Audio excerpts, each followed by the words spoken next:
Uh-oh. Okay, we're live. Wow. Athlete Brief, was that an online thing? Yeah, they did athlete briefs online this year, which I actually like. It consolidates the days a little bit for athletes. They can actually get back and recover as opposed to doing them super early or late. Oh, does it start this weekend? The briefs, I think they have 2 briefing blocks. One was tonight and then another one on Sunday at a different time of the day. And then the competition starts next weekend. On Thursday, yeah. Gotcha. You're telling me you don't even know when the competition is? 100%, dude. Checked out. From Wodapalooza, yeah. They put us in fucking Wodapalooza jail the past 3 years we've been, bro. So I'm boycotting, okay? So this is as far as I'm going for doing anything for Tier Wodapalooza. And I love Dylan, great guy. But Sasha, the lady who ran the media stuff, she fucking sucks. So We're off to a good start. Sorry. JR, you look great in that shirt. What kind of shirt is that? That's a pre-cut off. Oh, pre. Like I didn't make it, you know? Okay. Keeper knows what I'm talking about. He's a big hooper. Pre-cut off. Got it. I had some of those Travis 15 years ago. Travis was like, hey, this doesn't fit good. I didn't know what to do with it. So I just made one for you. I said, thanks, man. It's great. Kenneth, those are not basketball arms. Anybody who played basketball knows that everybody is a string bean. Those arms are unique. Dude, I don't know. Dwight Howard's fucking yoked. Maybe the one guy? There's a few guys that are. Corey Maggette. Is he bigger than Dwight Howard? Is Dwight Howard gay, by the way? Because like there was like rumors going around for the longest time. Do you know what I'm talking about? Don't smile like you. Was that ever proven true? No, I don't know. Because that might brushed under the table. I mean, under that's the a table. good-looking guy. If I do say so myself, not to get weird over here, but as we were saying, Kiefer was just listening to the athlete brief. He's coaching. Kyra's competing. Yeah, coaching Kyra, helping out with the rest of the proven team that's competing there, and then I have an athlete competing RX as well.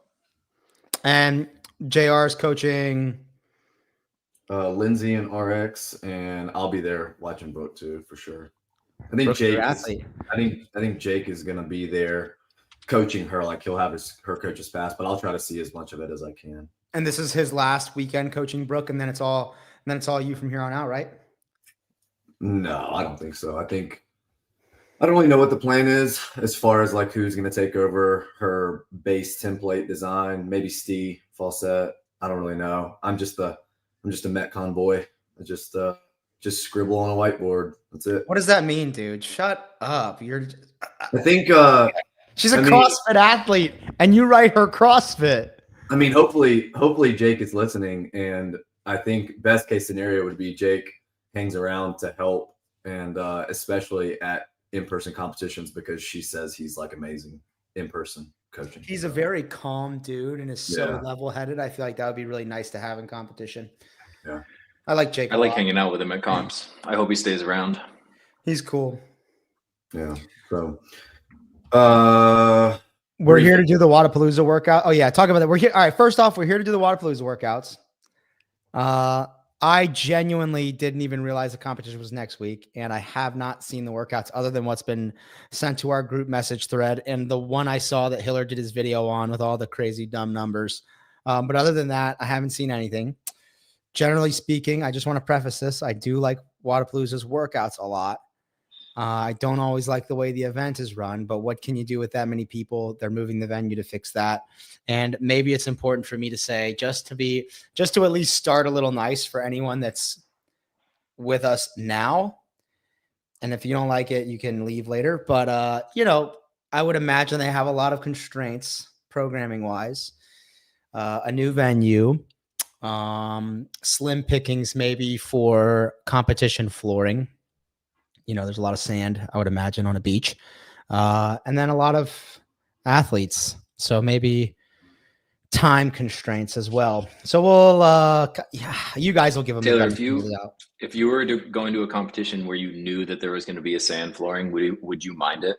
Or do you think it's more jarring for people to have half the events on there just because it's new for Wodapalooza? Genuine. They had it at NorCal. We were doing fucking burpees and kettlebell snatches in the sand and landing on the sand doing rope climbs. And we did a whole bunch of shit in the sand, running in the sand. I thought it was cool, But the reason I thought it was cool is because NorCal was so old school, fucking gritty, like, just get down and dirty. I don't know that that's Wodapalooza's vibe, and I don't know that the athletes expect that. Like at NorCal, I was expecting, all right, this is going to be some fucking nasty shit. I'm excited. Wodapalooza, I feel like a lot of the athletes, I don't want to name any names, but there's a lot of pussies that want to be pampered, and maybe being in the sand is not necessarily being pampered. I don't know, though. I like it. I think it's cool. I definitely get that it's going to be different for a lot of people, and most athletes don't like change, but I thought at SoCal that it was cool having the events in the sand. It was nice having a different scenery. There's going to be a lot of women watching this show who don't really get anything out of the programming talk with JR and Keefer here. Listen, if you want to stay on topic, ladies, just look at me.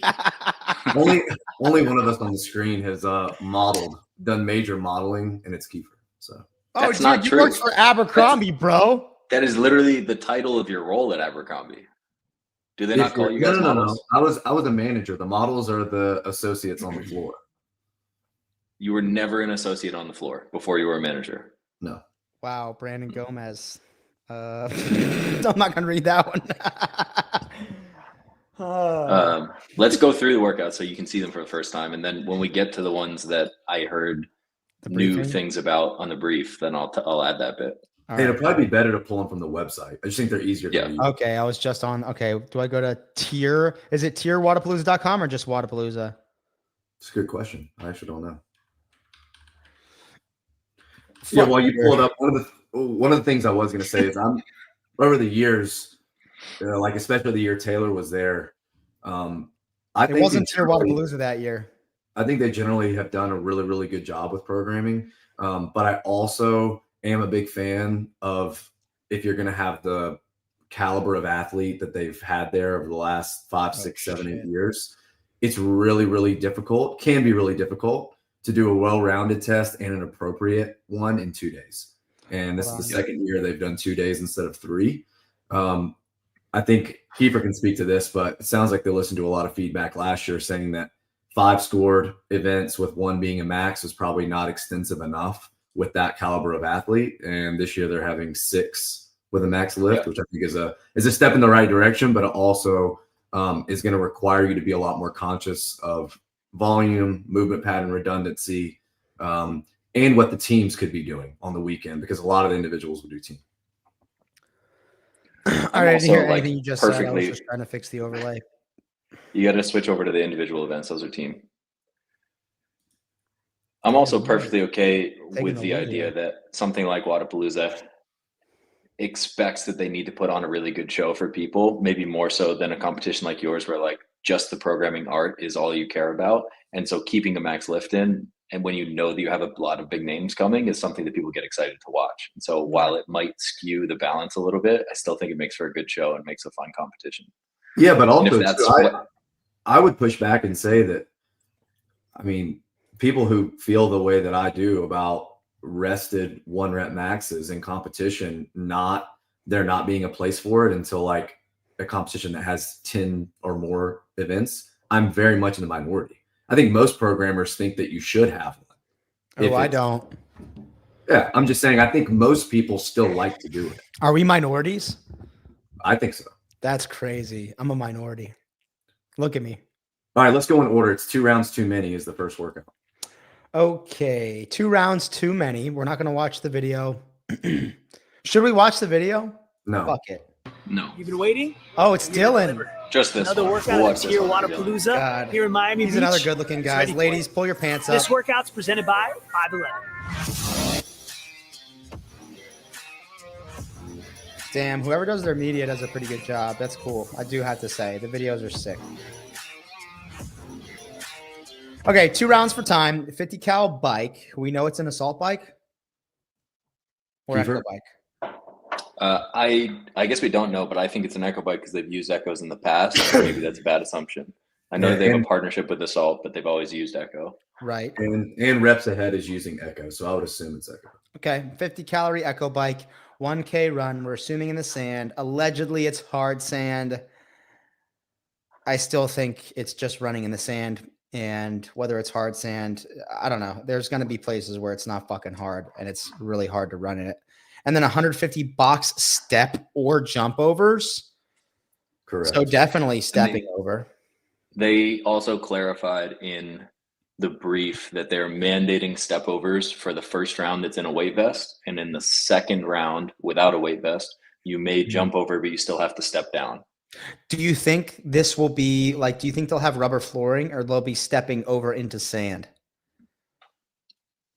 I don't actually know for sure what that is, but I know that on the sand stage, they still have rubber on both ends of it. So they have rubber they could use. Okay. So probably stepping over and jumping over onto rubber, not sand. Yeah, I think the step down is obviously a good call. There's 300 box reps, whether you're doing step overs or jump overs. I do think on the second round, a lot of people may revert to step over, but I think a lot of people are going to jump to start that set.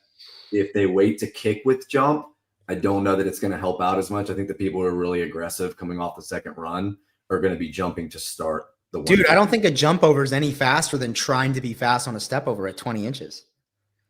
I'm also curious if like your heart rate's going to be the highest coming off the run. For a lot of people, your heart rate can come down on the box step over. So I would actually see people stepping first to get back under control and then going into a pattern of whether they do jump at the end of the kick or they go into like an alternating 10 steps, 5 jumps, 10 steps, 5 jumps, something like that. I just don't think I would challenge any athletes that are competing at Wodapalooza, go into the gym tomorrow and do 20 of each, 20 as fast as you can, box jump over with a step down at 20 inches, and then 20 as fast as you can step overs. And I'd bet a fucking lot of money that the step overs are just as fast and you don't have to try anywhere near as hard. So I just don't see like, I would think the best thing to do here is to go maybe 80 box step overs at a pace that's not destroying you. And then for the last 60, try to push the step over pace as fast as you can. But I just don't think a jump is fast enough. I don't know. I really don't. Keeper, did they say in the brief, do both feet have to be on top of the box at the same time? Yes, I think so. Okay, because that is a big standard. If you can step up and then let that lead foot start to come off while the second foot is coming up, if you can, it's almost like a skip, I guess you could say, like a ball turn type thing. If you could do that, it would be way faster to step, like Taylor's saying.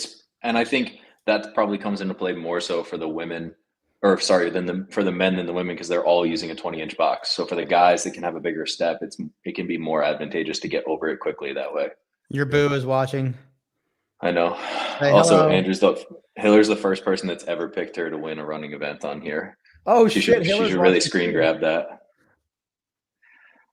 Who else is? Well, we should go in the athlete field after we talk about the programming. All right, so I don't even really.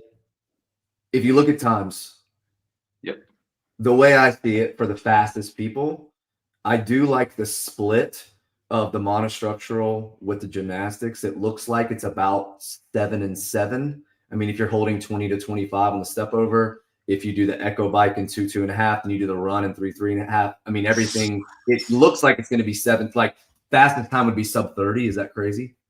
Are they running on a runner or do we know they're running in sand? They're running on the beach. There's no fucking way anybody's going 3:30 on the run then. I'm just saying 7 minutes. No, but the bike's going to be less. He's saying 7 combined for the bike and run. Bike and run 7. Oh, okay. I mean, you could feasibly bike under 3 minutes for sure, and then run 4 minutes. And then maybe a 4-minute. I still think with the vest in sand, I still think the 1K run is going to surprise people. I don't think it's going to be as hard pack as people think.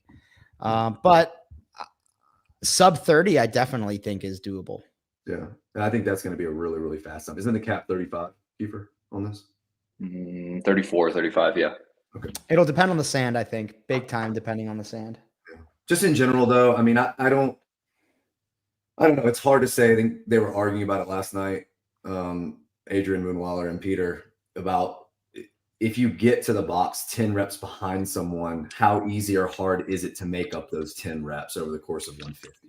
And that's something that we can talk about. Like, is it one of those things like if you get there after someone on the run, you're going to have to do a lot of work. It's like with Chad. I mean, this isn't 1,000, right? It's 2 sets of 150. So I think you could make yourself hurt a little bit more to make up 10 to 15, but I don't see people making up more than 10 to 15 reps. I think it depends on the athlete who's trying to make up and who's trying to hold them off, because I think an athlete with a good psychological tolerance gets ahead of somebody in the run. They're not letting anyone catch them on the step overs. You just go a little faster, you hurt a little more.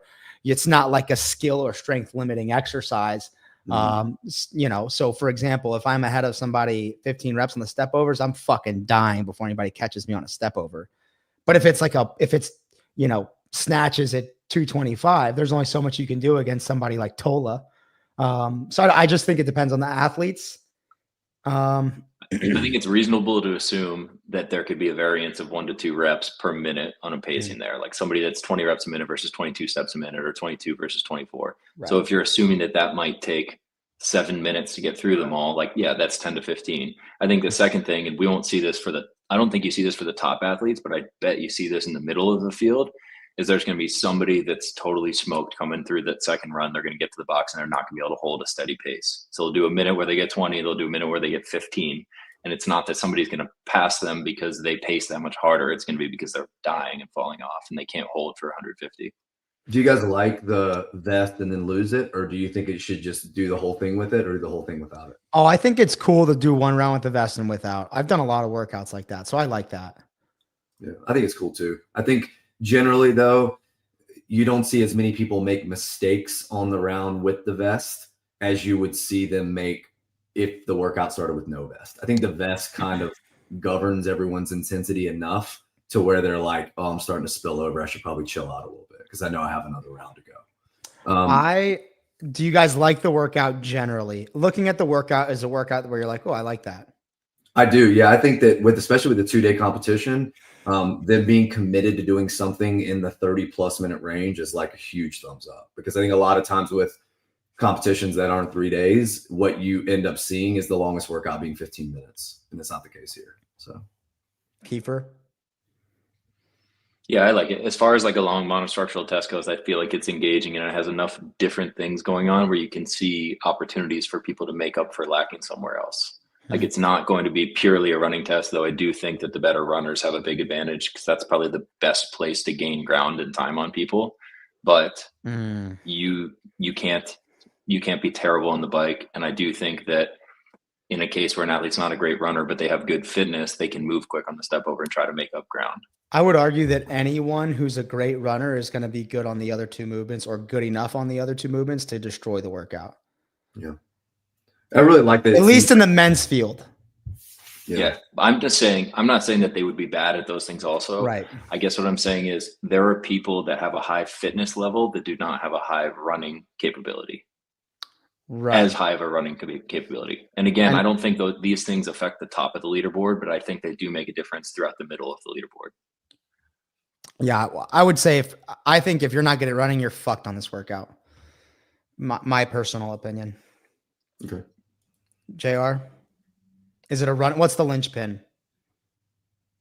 Yeah, I would just say basic. The running, for sure. For sure. Yeah. But I think the run is the place that you lose or gain the most time. I hate the fact that it's box step or jump overs. I think they could have found a cooler movement to do there. And I don't know. Meh. Like a fucking log, maybe. Log jump overs. Use your hands. I don't know. I just anyways. Okay. I'll give that workout like a 3 out of 10. What's the next one? Next one is Ocean Drive Drag Race, and I think we know from the schedule there's only about an hour turnover between that long one and the short sprint. It looks like the boys are going to get closer to an hour 40, and then the women get an hour 15 or an hour 20. This is a tight turnaround. Wow. 1 hour into the sled drag. That's going to be so nasty. I do like the first workout. I just wish they would have been a little more creative. Not just like a 20-inch box. I don't know. It's not my favorite. This is a cool workout. 21 18-calorie row, 21 toes to bar, sled drag, rest a minute. 18 15-cal row, 18 toes to bar, sled drag, rest a minute, and then 15 12 15 sled drag. Sled weights. Round 1 light, round 2 medium, round 3 heavy. So is it just going to be so essentially it's for time, set distance, your judge is keeping track of when you start and go? Is my assumption. It's I think it's 90 feet each time. So you're going out and back on the sand each time. Okay. And so your judge is just going to keep track of your 1 minute of rest when you start and finish. Oh, yes. Yes. Sorry. Yep. How do you like that format rather than a fixed interval in competition? Does that cause any, like, I don't know, it seems like it may be challenging. I think it gave the best. Again, I think it gave the best finish at Crash Crucible with you and Colton. So I think it's an amazing way to do it. On the first that ring muscle up workout. Yeah, I didn't remember that. I was thinking of swim and stuff as one of the only other workouts I could think of with a set rest time where athletes were starting. Right? Wasn't swim and stuff, or maybe it wasn't. No, they started on a minute or whatever, and then they did combined time. Right. They all started at the same time. Yeah. Interesting. I kind of like it. I kind of like it because it baits people into maybe doing something they shouldn't do. On this, it's so fast that I don't think it matters if you know you're 10 seconds behind the person next to you. I don't think it really makes you row any harder than you would have already rowed to get off. But I do think that little things like if you take someone like Pat, who you know can like scoop their toes to bar and cycle them really fast, that might be one of the only areas. If the sled seems to be uniform in every lane and everyone seems to be struggling with it remotely equally, if you can just get 1 or 2 toes to bar ahead, is that enough to make you pull ahead for all 3 rounds? Like, that'll be interesting to see. This is a great question by Barclay Dale. Is the vested step up M, G, or W? I think he means is the vested step up mid, gay, or whack? And I'm really not sure which it best suits. Barclay, will you clarify M, G, or W? Kiefer, what do you think? I think in this case it's monostructural. I understand the nuance of it. You know what I think it is. I think it's 100% monostructural workout. How? It's not. You have to stop your momentum. You have to stop your momentum, Keeper, and change directions. That's why Taylor says it's not monostructural. It's not cyclical. In the run, if you go out and back, you have to stop your momentum and change directions. Yeah, but you're still running. The out and back isn't a part of the run. That's turning around. Maybe. I think yours is based on how you think fitness and all of these things are defined by CrossFit. Mine is based on how I would train to get better at this sort of thing. And to me, that's a monostructural training capacity. You would train, what specific exercises would you train to get better at box step-ups? Like, I bucket it as an aerobic conditioning type of movement in my brain when I think about how I train things. So like you would get better at by doing that, or by building your aerobic capacity or your leg endurance with things like a bike. But I don't know. I guess I feel like the contractions of a lot of box step-ups, the best way to train it would be box step-ups rather than biking. I don't know. I guess I just don't see something like a box step-up. More so if it was a box step-up, but a step over, you're not even extending the hip and the knee. It's just like a basic locomotion over the box and back. I don't necessarily think I don't care if your answer is different. That's just how I think of it when I program for that stuff. Or if I was programming an event and I was looking at balance, I would just consider this a monostructural workout. I think it's mid, but all right. Time domains for this workout: 40 seconds on the row, 30 seconds on the toes to bar. I don't even know are they dragging the sled in the sand? Yep. Yeah. Oh, geez. And soft sand too. That's going to be so hard for people. I think when they wrote it for a 2-on, 1-off-ish feel. So I think that depending on how much time it's going to take to get down the lane and then back on the sled, with the toes to bar and row reps descending and the weight getting heavier, I think that it's going to keep the rounds pretty similar. Like you may see a 140 and then a 142 and then a 138 or whatever. I think that would be cool if that's the way it ends up. All right. So where do you think the bigger separation is going to be, the sled or the buy-in work? Oh, I think the sled 100%. I hope it's the sled, because on paper it looks like there's not a whole lot of ground that you can lose or make up. You get 1 or 2 toes to bar ahead, but I think the fact that they're going down and back, I originally thought maybe they would just drag down and then drag back and then drag down to the finish, and that's how the flow would be. But the fact that they're resetting the lane for the next heat and they're going down and back, I think that changes it a good bit. I could see you just maybe creating more separation, the bind work or the sled.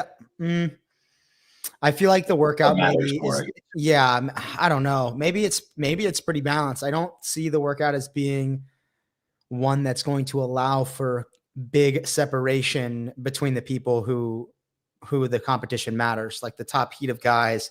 I'm not even thinking maybe a 10-second separation from like first place in the event to 10th place. I feel like it's going to be closer, like 7 seconds, and it's just bang, bang. And if a guy got a calorie or a half a calorie or 2 toes to bar ahead of another guy, that was enough to win. I don't know. I think it's all going to come from the sled, and it's almost all going to come in the last round. I don't think you'll see a lot of separation 1 and 2. I don't know. I don't even know if that part matters. I just think by the time you get to that third round of it, if it's heaviest, no matter what that means, I think that's where you're going to see the difference in people that pace appropriately or have the capacity to push the sled at the end. And the cool thing is, even if it is a really tight race, because the sled doesn't move that fast, it'll be easy to see who's ahead in that moment. So it's like a slow motion finish. If you have a male athlete, what are you telling them to hold on the rower for this? It's on an air rower too, which is a different feel. Well, pretend it's on a C2, just so we can actually do like cal per hour conversions. I mean, over 2K? Yeah, if I'm doing it, I'm holding it over 2,000. okay, bro. So, dude, you know that. Everyone's going to hold over 2,000. Boy, that's 2021. I think it is a little bit deceptive on paper. I think it will be grippier if people haven't tested a variation of it, especially if you're doing the straps or you're pulling it over your shoulder. You're still holding a lot of tension in your arms. I think it is going to be grippy, but not grippy enough to where there's going to be a fear of breaking the toes. I look a lot hotter when you can't see Keefer's face. And this person, Casey Harmon, says, if it's going to be as close as Taylor thinks, that 1 minute rest call by the judge is going to matter a lot. And that's exactly what I was thinking at Wodapalooza. Did you guys think it was like, dude, it's different. Different when you have 7 judges and you know those 7 judges. That's different. Yeah. I was just going to say, do you guys think it was like the communication between judge and athlete? Do you think if it's really loud or something, they're not going to be able to hear 3, 2, go? Like, do you think that's going to be an issue? Like, I think being on a sand floor, not being really familiar where the clock is going to be. Maybe you turn and you look at the clock and someone's fucking standing in front of it. Yeah. I mean, any shit could happen. Whereas a crash, I was just gonna say a crash. The clocks are where the clocks are always when your members work out. No one can get in front of them because they're high and out of the way. I mean, maybe they thought about these things, but also if it's any indication from years past, they're going to be things that they haven't fucking thought about, especially since it's a new venue. And that would worry me as an athlete counting on a judge. That would worry me. I just wouldn't fucking listen to the judge. I would look at my time when I finish and go. So if you want to win this event, just fucking every 58.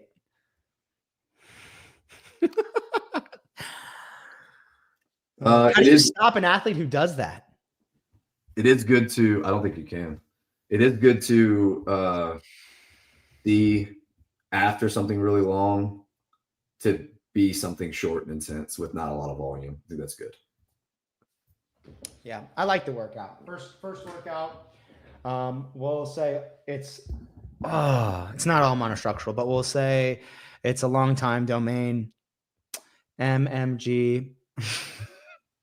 I think we could just put this one. This is MWG, but I think we can put it into the power output. Yeah, for sure. To start event 1 and event 2, I feel like blend so great.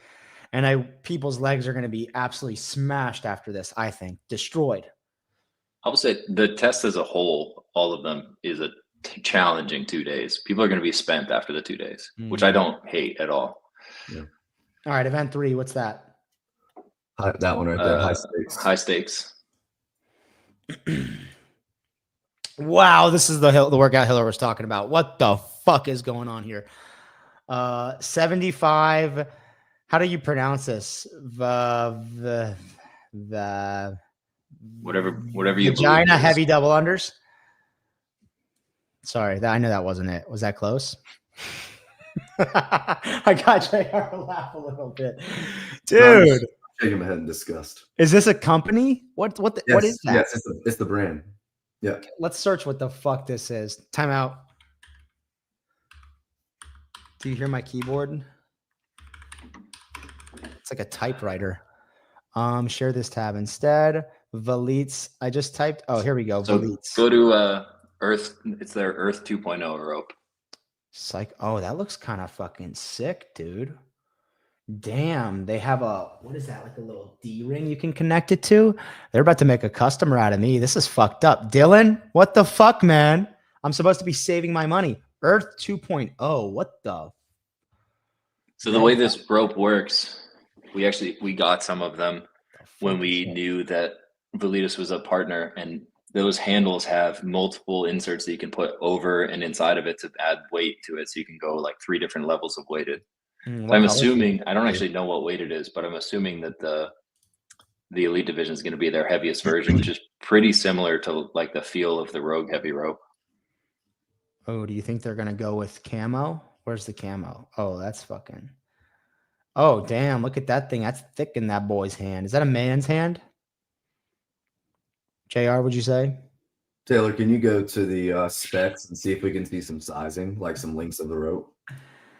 Because I am curious, like, when you go on to buy a Rogue Pro rope, you have like 5 sizes to choose from. You have like a 95, 100, a 105, a 110, a 115.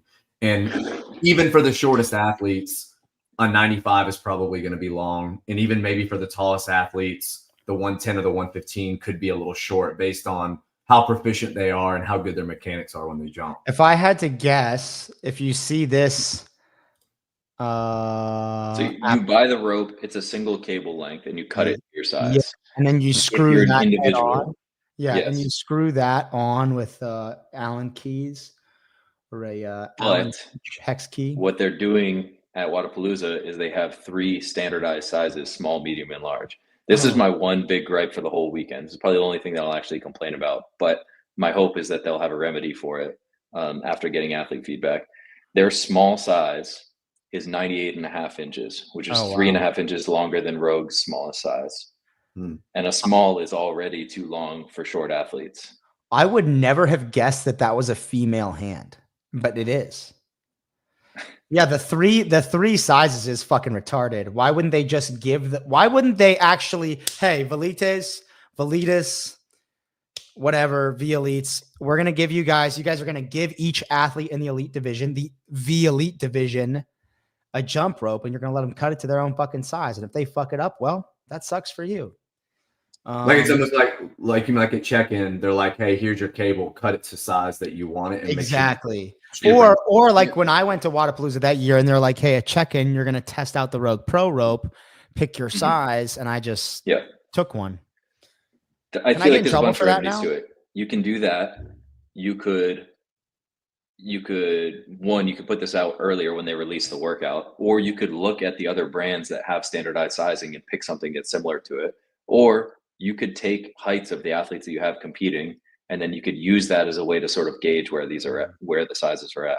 I do have to say this thing looks, we're going to buy one and make a video about it being indestructible, but this is a cool fucking rope. I do have to say, oh, wow, they have all sorts of shit. I have a question about something.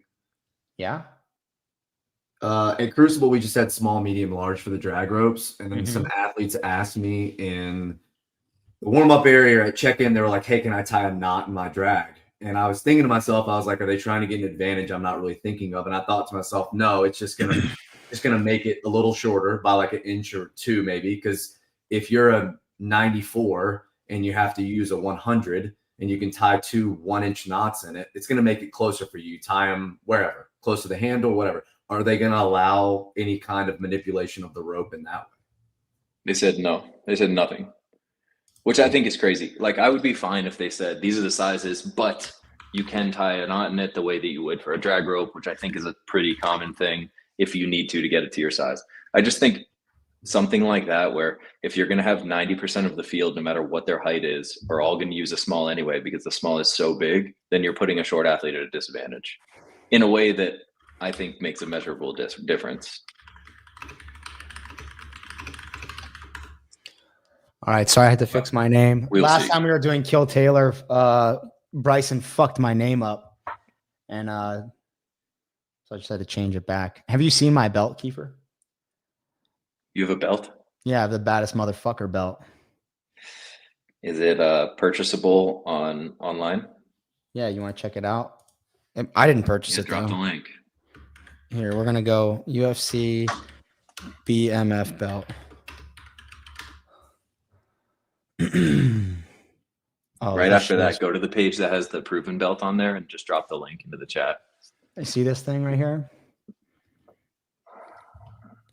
People sent this to me, bro. They think I'm the baddest motherfucker in CrossFit. It's a crowd anointed title.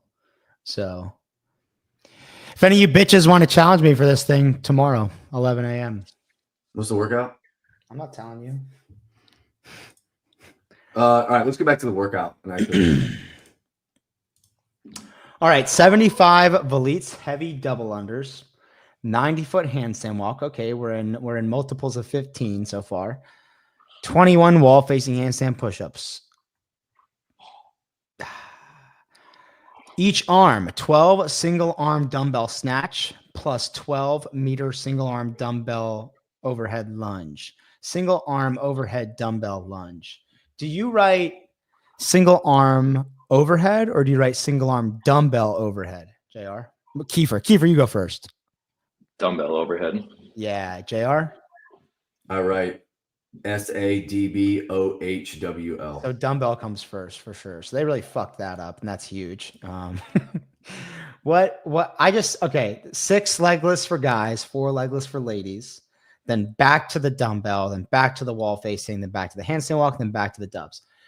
Yeah. So if I'm reading this correctly and I'm understanding it correctly, 3, 2, 1, go, 75 double unders. Then you handstand walk 90 feet. Maybe it's 45 out, 45 back, just like they did for the sled drag, maybe. Then they do 21 wall facing, and then they do on the right arm 12 snatches, then 12-meter walking lunge, and then they switch arms, do 12 snatches, 12-meter walking lunge, and then there's the legless. Is that correct? Yep. Okay. So they lunge, whatever, to the rope and then away from the rope, or away from the rope and then to the rope. Okay. What it should have been was 15 there, and it should have been 9 here. I think, and then the numbers wouldn't have. It's actually 15 and 9 for the RX division. Is it really? God, yeah. Queefs. But it's 60, and I mean that just looks way better. Except for this, it should stay 6, and that should be 3 maybe. Anyways, all right, let's get this out of here. I like about the workout. Things that I like. I like that it's clear you're just making it an upper body push-pull test. That's cool. It's very dense, right? Everything interferes with everything else. You have a heavy-ish element doing something that normally is not mandated, which is like staying on one arm for 12 straight reps and not letting you alternate.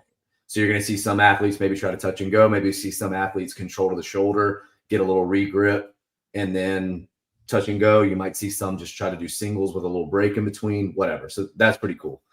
From a flow standpoint, and I know they have limitations with the floor. It's always pretty tight. I can visualize what they're doing here.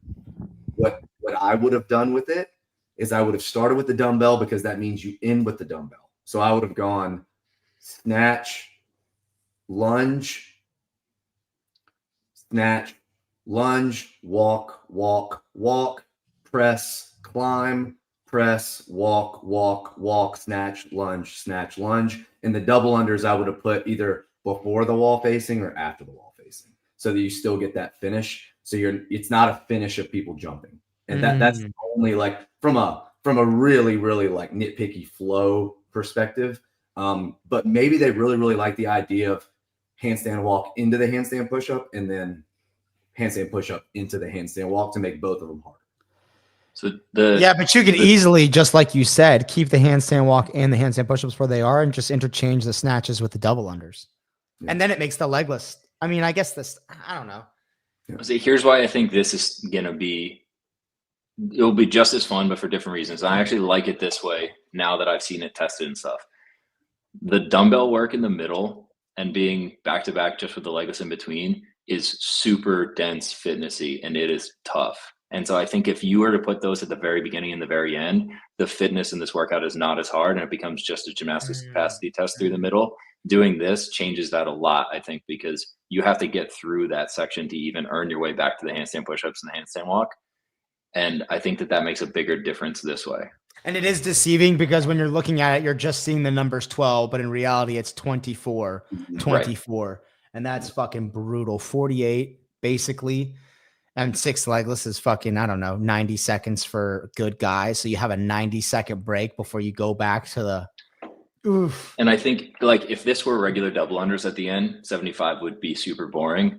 I think the heavy dubs at the end are going to turn into sets of 10 and 15 for a lot of people. And at that point, you have an opportunity to see people crumbling. And so you still get kind of a dramatic finish. Is this I agree, harder? like a lunge to the end would be fun, but. Is this rope harder than a Rogue Pro? I think it's super, like when we've played with it, they say it's pretty similar. Oh, wow. And you still think people will be down to 10s and 15s? That's crazy. I would destroy this workout. There it is. I was waiting for it. I was gonna push back on a little bit and say no one would beat me. I think if the double unders were before and after the rope climbs, it would be just as fitnessy in the middle. Maybe, yeah.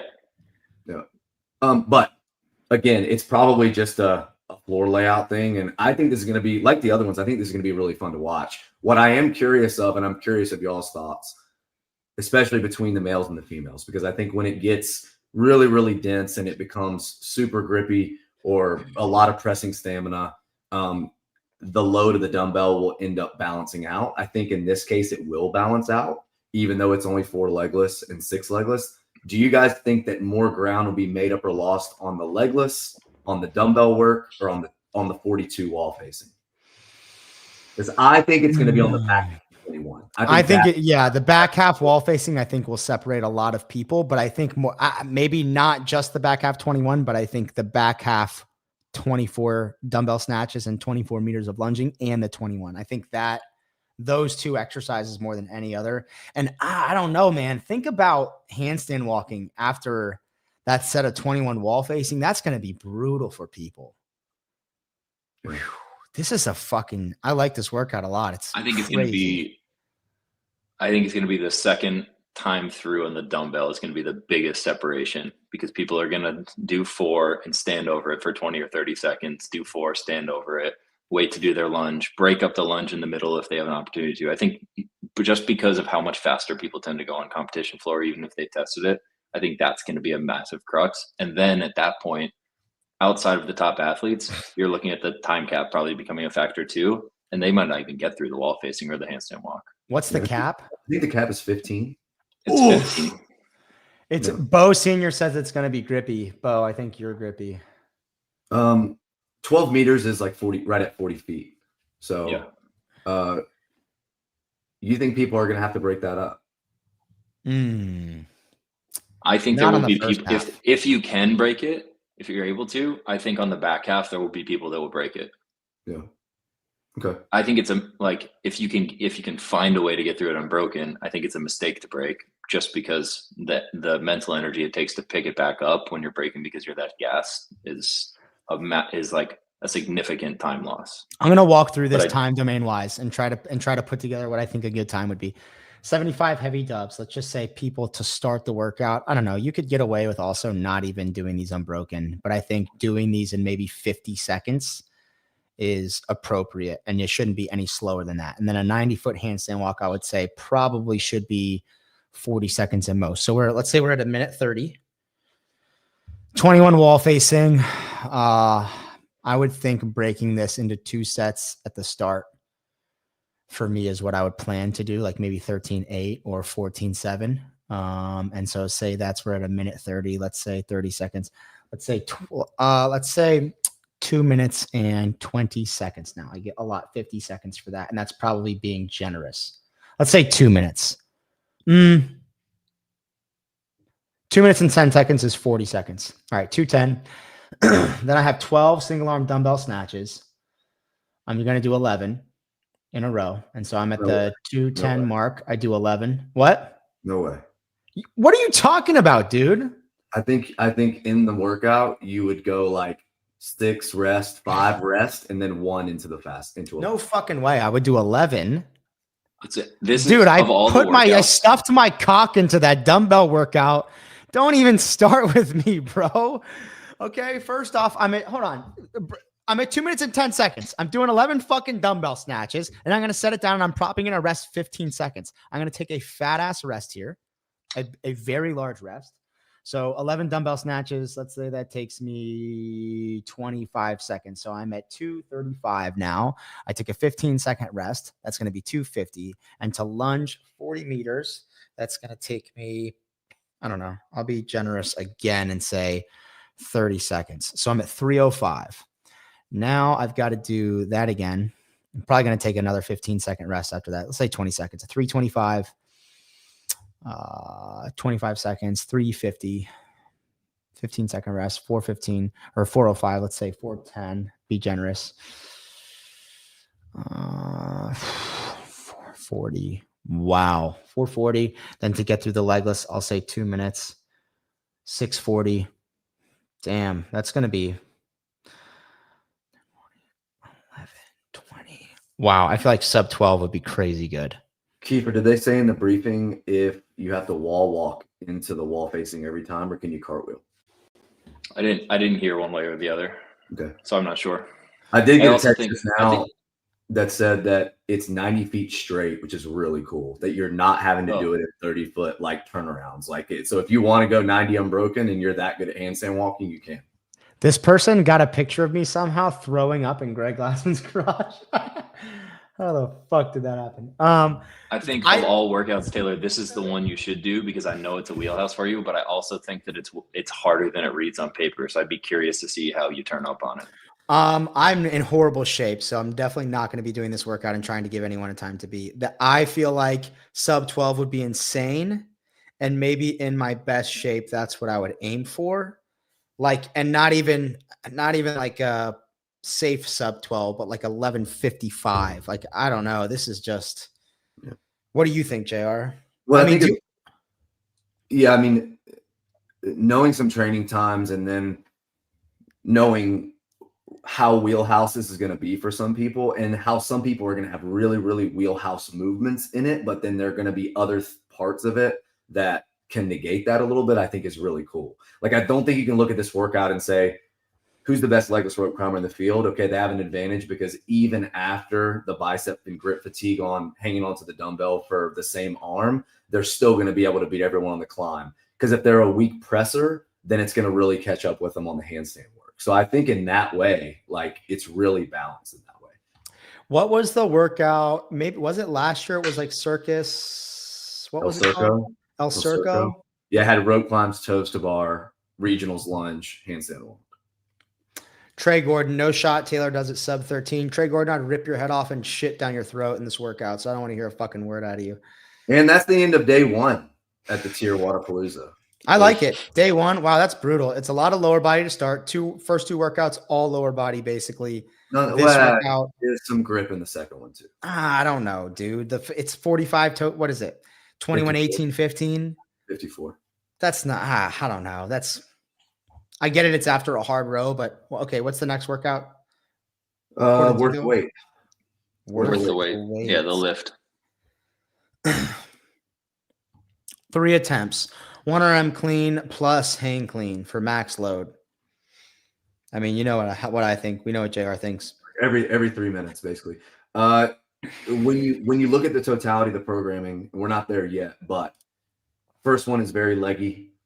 Second one, I think I agree with Kiefer. I think the sled is going to be what matters, whether that's like who blows up and they just can't like flush the lactic or whatever, or if it's just like, no, the bigger, powerful, stronger lower limbed athletes are the ones that are going to win. Having this here, they needed something that was limited by lower body strength, because as we'll see in the next 2 workouts after this, it's still just, again, upper body push-pull capacity. So I think whether they did a grunt work test, whether they did a test with a ton of squatting, like light squatting, or a ton of heavy squatting, I think they needed this as far as another strength lower body test. Kyra said she thinks Cuban press comes first. She would know better. She was in the whole brief listening more than me, but I trust spin schedule. 25. Yeah. Okay. Wow. 25 chest to bar pull-ups. This is just a sprint chipper. 25 chest to bar. It's not a sprint. It's just because this one's different. There's a nuance to it. Okay. No. So go through the workout, and then I'll go through the workout. So you have 25 chest to bar pull-up, and then I believe what you're going to do, or you're going to run down, grab 2 ballistic blocks, run them back, set them up, do your burpees over them, then run down to the end again, grab your dumbbells, bring them back, do your dumbbell bench on the ballistic blocks because they set up together like a bench. When you're done with your bench, you run the dumbbells back again, come back, do your burpees. When you're done with your burpees, you run your blocks back to the other end, come back to the bar, and then finish with your chest to bar. Wow, I love that. Oh, fuck, that is so cool. Yeah, I actually think it really cool carrier stuff. Yeah. I was curious because I felt like the time cap was really generous on this one, and then when that came out, it made a lot more sense to me. What's the time cap? 11. Wow, that's a lot of dumbbell bench press. Yeah, Keeper. Taking the Taylor's gonna love this. Taking the horizontal displacement out of it with the blocks and the dumbbells. Do you not agree that you can go 8-7-5-5 with super short breaks and you can do smooth burpees? That really all that matters is how fast you get through the 50. Oh, yeah. Dude, that's the entire workout. Like I really think that I'm just gonna do the chest to bar unbroken and then I'm gonna be smooth on what? Why? Because if you took 7 seconds of rest, 7 seconds is probably not even a reasonable rest between any 2 sets of dumbbell bench. Like, no one's resting 7 seconds on that. Hey, hold on, JR. Hold on. Trey Gordon, let's call in the fucking professional. Hey, Trey, what do you think people would rest in this workout since you fucking know everything about how fast people will go? Oh, that's right. You don't. Shut up. Sorry, I just had to get through that. Yeah, 100% breaking the chest to bar pull-ups and going slow on the burpees. But also, I mean, what's probably underrated or overlooked is how fast you get to your blocks and back, set them up, and not fuck around. That could take a lot of time. Like getting your blocks put together correctly in the sand. I'm assuming this is on sand. Yeah. Yeah, in the sand. Getting your bench. It may be across the sand. Like I said, there's rubber on either side, so it may be going. And depending on how long that is, it could be a legit long shuttle run with your blocks and with your dumbbells. Yeah, so the dimensions of the block are 9 inches by 12 inches by 24 inches. And I've used them before for bench when we run out of flat benches in class. That means I assume it's going to be the 9-inch side, which means that the burpee over them is going to be about like a bar facing burpee, just a little bit deeper. It'll be 12 inches deep, and it is lateral, correct? I always do ballistic block bench with the 12-inch side facing up. You do. So it's like 12 inches across. Yeah, you have a wider platform. Yeah, that's what I'm saying. Oh, so okay. It's 9 inches off the ground. 9 inches high. Okay, gotcha. Are they lateral? I don't actually know. Kyra? God, I know that the team is. She's saying she thinks that there's 40 reps, but I think there's 40 reps for the RX division. I think they may have misspoke, but I'm not sure. Website is wrong. It is supposed to be 40 across. So for some reason, it has 40 for the other divisions and 50 here. But yeah, apparently it is 40. So they're just gonna go 25, 25, 40. Come on, guys. Who texted you that? JR? Don't worry. Are you talking to Dylan? Dylan? Why is it 25, 25, 40, Dylan?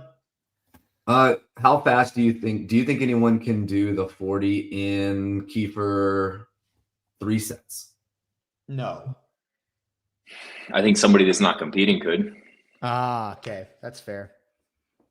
I think Alex could definitely do it. Hatfield, maybe Hatfield. I think Austin probably can do it in 3. Oh, that's the one person I think he's gotten those midget arms, man. I just think my guess would be, even if somebody was capable of it, that doing 4 sets of 10 would be smoother and allow you to just keep going faster throughout the rest. I don't know that you would even see somebody do it that fast and risk that. I don't think I don't think most people will even do 4 sets of 10. No, I'm not saying, I'm saying somebody that like out of world strength for pressing, even still, I don't think you would do 3 if you could. I think you would do 4 and break it up a little better. Yeah, well, I do think that the how you manage the dumbbell bench, really just how you get through that is going to be, for the most part, is going to determine placing. It is cool that after you do that, you can really push as hard as you possibly can on the back half, which is good. Cool. I like this workout. Next workout is the last workout. Cortadito 2.0. Wow. That after the bench press workout, fuck you guys. Good luck. Wow. That's a lot of pressing. Holy fuck. This is the competition right here. 30 ring muscle ups, 50 dumbbell bench presses, and everything in the final workout on day 1. That's the entire competition. And that's all people are going to be feeling. Athletes, oh, I don't want to say it. I don't want to jinx anybody. All right, so you have this workout, 30, 20, 10, heavy wall ball, hang power snatch, immediately into half the rep scheme, 15, 10, 5, thruster ring muscle up. Initial thoughts when I look at the workout. There are 90 reps of weightlifting, and there are 30 reps of gymnastics. And the first couplet is very much so pre-fatigue for the second couplet. There's 150 reps of weightlifting. Yeah. 90, yeah. 60, 120. 120 plus 30. Yeah, thank you. And it's all pressing. And the reps that matter the most are the 30 gymnastics reps. I wonder, and this is just like a conversation to have, do you think if they just did 15, 10, 5 for time, it would be the same result? No. Or do you think some athletes, when they get a little bit more metabolic fatigue and they get a little bit of grip pre-fatigue, all of a sudden can't do muscle ups anymore, and that's what is really the stimulus of the test? I don't know. I don't want to give them that much credit. No offense, that they really thought that deeply of, ooh, I want only the people who can do muscle ups after 60 wall balls and 60 hang power snatches to shine.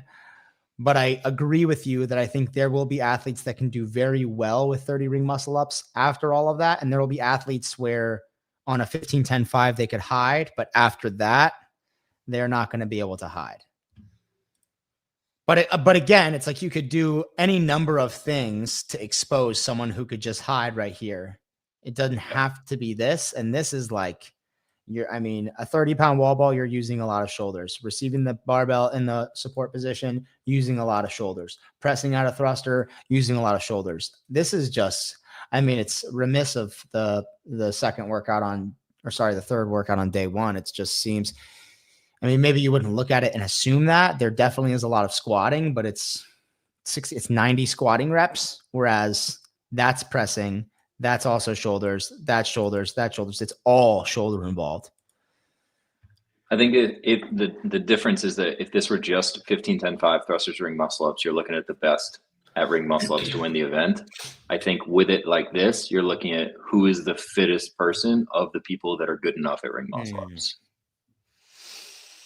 Which is very different. Maybe less so on the men's side, much more so on the women's side. Okay.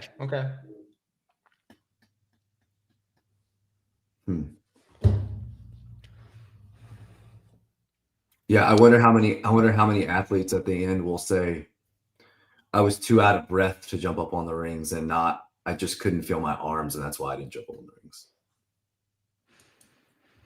Like, where even though there is fitness beforehand, because those movements are really, really metabolic. They're muscular for sure together, but I just wonder if the reason why someone's not grabbing the bar, if the reason why they're not jumping up on the rings has anything to do with their heart rate at the end. This is like the equivalent of the 2017 CrossFit Games, except for upper body, where like every event was squatting and running and people's legs were just fucking absolutely destroyed. This is what this reminds me of.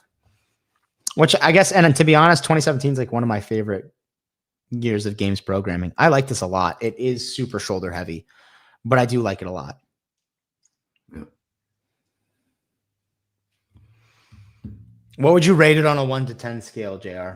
Pretend like you don't know who Dylan is and you've never heard of Wodapalooza. I don't know who programs it at all. Do you? I don't know who programs the person or the team of people. I don't know. So that would what's not, a p-value, Ken? What is that? That would not come into the equation. As far as it being like, when I look at a competition like this and I see people like Jeff, Ricky, Pat, James Sprague in the field, and I see people, like freaking Laura, Alexis Raptis, Brooke, this is, in my memory, by far the best field I've ever seen at Wodapalooza, especially on the women's side.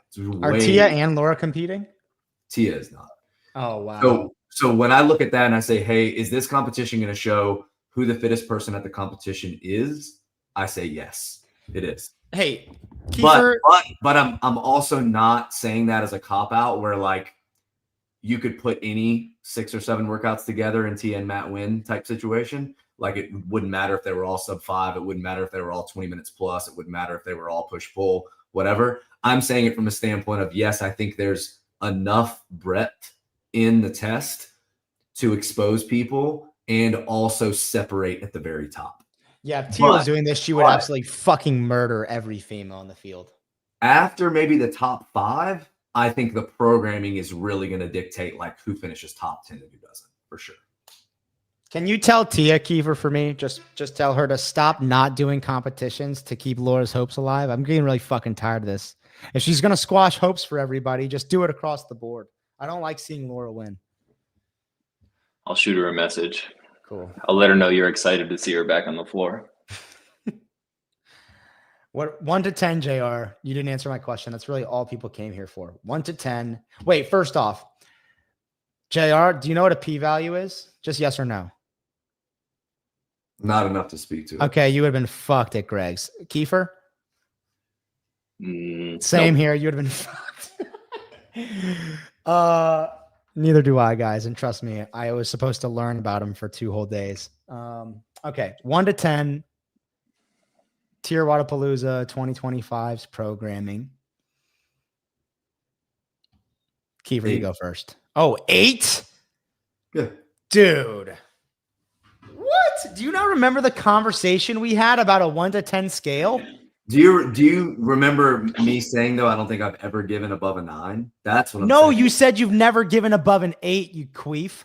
Did I really say that? Yeah. Okay. Well, yeah, I think there's like but I'm saying this as like there are 8 1s, 8 2s, 8 3s, 8 4s, 8 5. So my separation after 8, there's a lot of separation. So you have a 1 to 10 between 8 and 9. Sure. That's exactly. Kiefer? I was actually going to say 8. I'm excited about it because I think if somebody's one of the concerns that comes up with Wodapalooza is they only compete for 2 days. I think for a 2-day competition, they packed in a ton of shit, which makes it fun for the athletes. The workouts are not too cute at all. Like they're all fucking hard. And I think that there's going to be a lot of good races with the way some of them are set up. And to JR's point, like, I don't think we could look at this and say that somebody's going to sneak by and finish on the podium that doesn't necessarily earn it by being one of the fittest. And that's good enough to make it a really good comp for me. Yeah, where I think normally people can skirt by in competitions, and I mean, it's probably true of my competitions, is skirt by. They're either not skilled enough, not strong enough, don't have good enough overhead, like I'll just say overhead stamina, positioning, whatever, or they're not fit enough. There's nothing long enough. And here I can't say that any of those athletes will get by. Because I think a lot of times in competition, there isn't enough skill to separate, especially on the men's side, or there isn't enough, there isn't something long enough, or there isn't something heavy enough.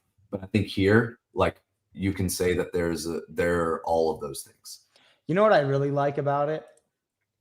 is that they do not have a 2-scored event. I like that. I think I don't want to say it's played out, but I feel like everyone always feels like they need to do it. And I like that they don't have one. I like this just 6 fucking scores, 3 workouts a day. I can't give it an 8 because there is a rested 1 rep max lift and there's nothing else that's single modality. So it's impossible for me to give it an 8. That's not true. The first workout is not single modality. It is. No, it's not. There's a second modality. And let's just for all intents and purposes, if that worth the weight workout was 3 different weightlifting exercises that were all heavy as fuck, I might feel a lot differently. But it's a rested. It's just 2. It's the clean from the ground and the hang clean, and those are different. Oh, that's the same movement, dude. It's just 2 reps. Stop it. And it's running and biking are so much more different than a clean and a hang clean. Fair. Anyways, to that point, I'll go a 7.3, and I think that's the best I can do. I really like you, Dylan. I love you. Great workouts. I'm excited to watch it. Dude, you were super positive about all of them. Probably because you just thought about being out there and how good he'd do. Yeah, if he were still in shape. Those were the days. You can pick some winners for the events, Taylor. I can still make myself throw up on 150 burpee pull-ups. Not a lot of those pussies can do that. That's for sure. Yeah, let's see winners. Where do I find the leaderboard? I want to say on their Instagram, there's a huge all right, we got to make this quick. It's 9 o'clock here, bro, and I got to work out in the morning. Wodapalooza. You can pull up JY's top 20. You'll probably be able to pick your event winners from those lists. No, I don't want to give JY any attention. Kiefer, do you think and Taylor too, do you think that the movement combinations and the duration of the workout or the variation of the strict pressing that are in both of them with the dumbbell bench and the wall facing handstand push-up, do you think you can pretty much pick the same top 5s, or do you think those workouts are different enough to where they're going to lend to a lot of different? This is crazy. I didn't realize Jason was competing in the adapted division. Sorry. They're both I think those 2 are different. Both up and back chippers with a lot of pulling and pushing. So do you think that in general the same athletes are going to excel at them or no? No, I think it's going to be different. Elite teams women, elite teams men. I do too. RX I think the one with the 100-pound dumbbell snatches is so much more fitness limited and so much grittier than the other one that I think that you're going to have a totally different shakeup on the top of the leaderboard. I don't see this, guys. Do you see the elite? Yeah, they keep going down. Yeah. Right there. Where? One of those. I don't have my glasses on. Oh, it's open individuals? I think that might be scaled. Like keep going down. Intermediate. They probably RX. One more row. Elites first. Oh, here we go. I missed that. Okay. All right, men. Holy shit. Josh Gervais is competing. That's a fucking throwback. I like him. He's a good dude. Alex Catullus. Don't know him at all. George Sterner. What do you guys expect out of him? Is this a field of 40? Yeah. The women have 48, don't they, Keefer? Okay, George Sterner, is he in the top 20 or out of the top 20? I don't even know George Sterner. Ooh, you've never heard the name? Dude, George Sterner was cleaning 380 when he was 19 years old. Sorry, back in the day. Huh. He's an old. I haven't seen him around in a while. He used to haunt the leaderboard, but he's not actually old. He's probably only 5 now. He retired when he was 21. He's basically the Mal O'Brien of the men's field, but he never made the games and was never that good. So I'm curious to see what he does. It's retarded that John Young picked Austin Hatfield to win. I like Austin a lot. He's a good dude and he's fit as fuck. Is it though, knowing the workouts? The lift really suits him. He can hang clean 385, which is retarded. The pressing workout's going to be amazing for him. I think the biggest issue he's going to have is the first workout because he's got short little legs and he's just not great on the echo bike or step overs or maybe he is. Did he do well at Chad? Wasn't he great? Should have won Chad. Did really well. Wow. Maybe I'll fucking eat my words on that. All right, I'll go fuck myself. I'm not picking him to win. I'm just saying, knowing the workouts, I don't think it's crazy for somebody to put it out there that he might. especially if you're John and you want to be the one that's right. Wasn't he 10th at the games this year? Correct. It was his rookie year. He was 10th at the games after what? 10 guys fucking withdrew. So let's be generous and say he would have been 15th if no one had withdrawn. To be fair, maybe 16th. And this is he also won the final 2 workouts back to back. So that's a big 200 points to grab on essentially the same style of workout. Right. I think. Would you agree that if I need to say something real quick. I need to say something about back-to-back workouts because Taylor brought up a really good point, and I'm starting to, and I'm someone that's done back-to-backs that are 100 points a lot, and I think the biggest issue with it is when you do something back-to-back, they need to be testing different things if you're going to score them 100 points. And when I say that to people, they come to me and they say, "But JR, one of them's a moderate thruster, and the other one's a light thruster. And one of them chest to bar, and one of them is bar muscle ups. One of them was more metabolic, and one of them was more grippy. The yokes didn't matter at all." Let me paint a scenario for you. It's Friday night at the CrossFit Games. Dave announces the workout, and it's 75 power snatch, 75 bar facing burpee for time. And then the next morning he announces a workout and he says, "Guys, we're doing 5 rounds for time of 15 snatches at 135, 15 burpee box jump over." Awesome.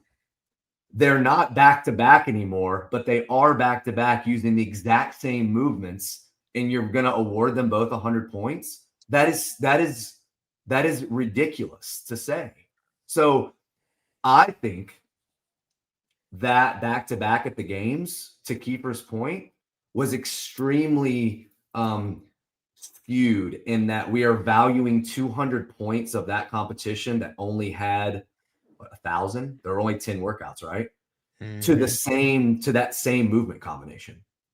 So I think when people look at back-to-backs, they need to look at, okay, yeah, there's some work rest.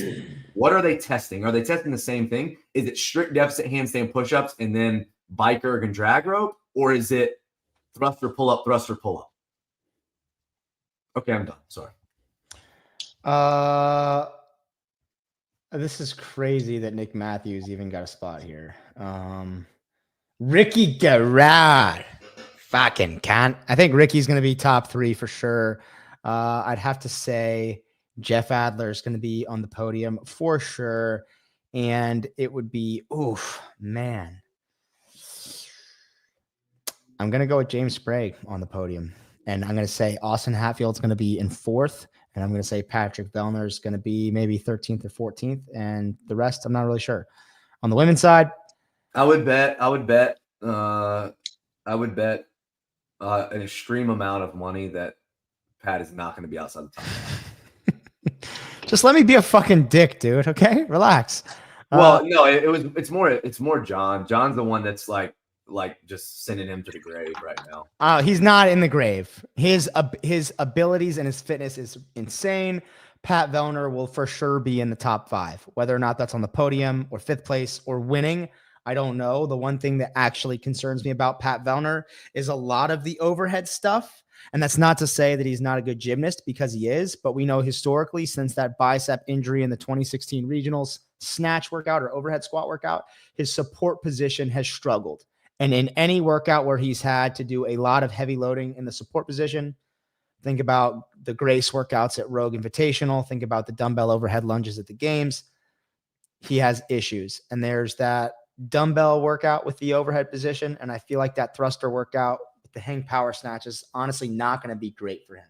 Not horrible, but I disagree. I think anything with 30 ring muscle up is very wheelhouse. And you think what about the handstand push-up workout? Yeah, I think that is a little bit more of a, hey, do the back half wall facing get tough or not? Like, I think there's some legitimacy there. But it's, as far as like, there's no heavy snatching, there's no heavy overhead squatting. The only thing that's there that you're talking about really is that overhead dumbbell wall. Yeah. Yeah. Top 5. And then females, gosh, I don't even know. Let's see. I don't think Laura Horvat will win because of all of the handstand push-ups and pressing. Really? Although she really fucking lucked out that there's 50 bench presses. I don't think those 21 wall facing are going to make enough of a difference. I think it's the going to vary muscle ups. I think the muscle ups in that workout, and dude, I don't know. I don't think she's going to do well in that. She's great at muscle ups. I think she's going to do really well in the final. Stop. Yeah. Those muscle ups. She's the fittest. She's one of the fittest women on earth, and she's going to be probably the best in the field across the 3 weightlifting movements that are combined with the muscle ups, and that's going to play a huge factor. How bad is Alexis Raptis at clean hang clean? I don't know. I think she murders the third event. Like, I think she is going to. And the final, I think Alexis beats she's everyone in going to the crush a final. lot of them. My question would be, like, where is her top end strength? Like, I don't, because that's one that I think that one and the long one are the ones that will usually create more separation with the people in the middle of the field. Like, if you guys don't think Lydia Fish is going to like destroy some of the pacing workouts and get between a lot of the girls that might finish in the top 5, like, you're crazy. People like that, or that are that fit and that good at like pacing, are going to be able to make those that struggle on the long workout look like they struggled more. I hope Ariel Lowen beats the shit out of Laura Horvath. Just got to say it. I hope. Yep. Oh, Andrea Pinheiro is in the elite individuals. Kiefer is Kyra going to win the lift? I guess we'll find out. Dylan, how could you? What a political answer. There's was the a lot question? of strong girls competing. Will Kyra win the lift? I was just wondering if, like, Danny Spiegel, Laura Horvath. I want Austin to power. I just want him to power and not squat, and just see if because he might even be stronger doing that. Wow, it is a strong field. Brooke Wells. How's Brooke going to do, Dad? I think she's going to do very, very good. Top 4? Yes. Top 2? Do you think she's capable of winning? Or is that an unfair question to ask you? Well, fair's Capable of winning? Fair is a place Yeah. to pick, so I don't mind. I think she's capable of winning. But yeah, she is good. Like, does she have the physical? There are some opportunities for wins, and I think you have to win a couple to even say I have a chance of winning. Yeah, admittingly, I'm not around a lot of really high level females, so unless I ask someone if she tells me a time or she tells me a weight, and I think to myself, well, that's really, really good. I mean, I think it's really, really good, but comparatively to the best in the world, I don't have a gauge there. So, Are you guys working a lot on some of her movement? Who does she work on with that? We're working on everything. Like, did HWPO take a vested interest in her mechanics and improving technique in a lot of things? Because she's an athlete to me where, like, she would have all of the physical gifts or potential you might want, but there are a lot of movements where I feel like you could fix some things and it would make a huge impact. Personally, yeah. Keeper, would you agree? I would say, just to answer your question, like, and this is going back with Jason, like, I know specifically Steve is amazing at movement, not only for like rehab, but for prehab, for deficiencies, stuff like that. And I mean, when I can only speak to when Jake was here, and when Jake was here, he was extremely, extremely detailed when it came to her lifts and like how to make everything as efficient as possible. I was impressed by that part of it, because that's a part of it that I really don't know about, and I would just outsource 100% to like little nuances in the snatch and stuff like that. That's just not my thing. But I think in general, she's very professional in her approach to training. She's a gym rat, like she enjoys to train, but I also think that she's not just like someone who doesn't care about movement quality. Like, she's very aware when she's not moving as well. Like, I programmed Celebrate 10 for her, if you remember that workout. Yep. And she told me her time, and I mean, I said it messing with her. I said, "Did any of your handstand push-ups count?" And she was like, "What do you mean?" And I was like, "Did you open your hips at the top?" And she was like, "Yeah, I thought about doing it every time." I was like, "Good." because that's something that high level athletes they close their hip at the top of handstand push-ups. This is what they do. So I think that I have to give her credit in that. I think she's really, really aware of stuff like that. It can also be tough, I feel like, with a veteran athlete that's been doing it so long, and you don't know how much longer they're going to do it to determine what the opportunity cost is of the Priority time of that it, you could yeah. spend. Because realistically, for most people, you're going to take maybe a step backwards before it gets better. And if you're worried about right now and not about 2 or 3 years from now, that makes a big difference. It's a real shame how many good athletes get away with such crappy movement. I'm not saying Brooke moves crappy, but a lot of good athletes do. It's a real shame how many of them get away with it because they didn't have coaches that tell them they move like shit. Well, I think for me, at least, one of my goals with her is to like make her a good legless rope climber, not just someone who can get through legless in a workout. Like, I'm like, no, I think you can like be a good legless rope climber. And would I rather her put in 2 sessions a week trying to get better at that than like, hey, I think if we recruited your glutes a little bit more, your knees wouldn't valgus on a really heavy squat. Like, I don't care. She's just fine getting by with her knees coming in a little bit on a squat. For me to look at that and say, oh, that should be priority over like a gymnastics thing. Like, that's the way I look at it. You may disagree and just be like, no, we need to clean up movement first, and then we can move towards developing capacity. Teresa Rocheford, why don't we want Adler to win? I don't think JR or Kiefer have any qualms with Jeff Adler, but my qualm with Jeff Adler and Caroline Lambre is that they somehow think that affiliates owe games athletes something. And she said that on Peter's podcast, and I think that's fucking retarded. So he's an amazing athlete, but now I don't like him. I think he's going to win. I'm not. Unfortunately, I probably think I you're don't think right. he's going to win. You don't? But I'm also a biased Ricky fan. Oh, you want Ricky to win? God, I like Ricky so much. Isn't it amazing how you can take someone who fucks up so royally? Like, oh my God, dude, the one thing, don't cheat, and he fucking cheats. Everybody hates him, but because he's so honest and vulnerable and just kind of he is who he is and he doesn't put on a facade, that he comes back and everyone fucking loves him. I mean, I think everyone loves him. I don't see shit anywhere where it's like, oh, fuck Ricky. Do you know what I mean? Maybe some other athletes could learn from him. He went through some shit in the first 6 months of him coming back to get to this point. It took a long time. But you have to expect that to a degree. But when he came back for me, I was like, fuck, I'm excited to watch him come back. And he served his 4-year sentence and stayed committed.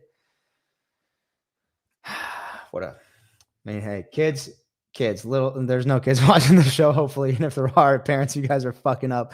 But you want your kid to be like someone like Ricky, who people are going to make mistakes, but he kind of pays his dues and comes back. And if he pops again, then I'll go fuck myself. But for now, good dude.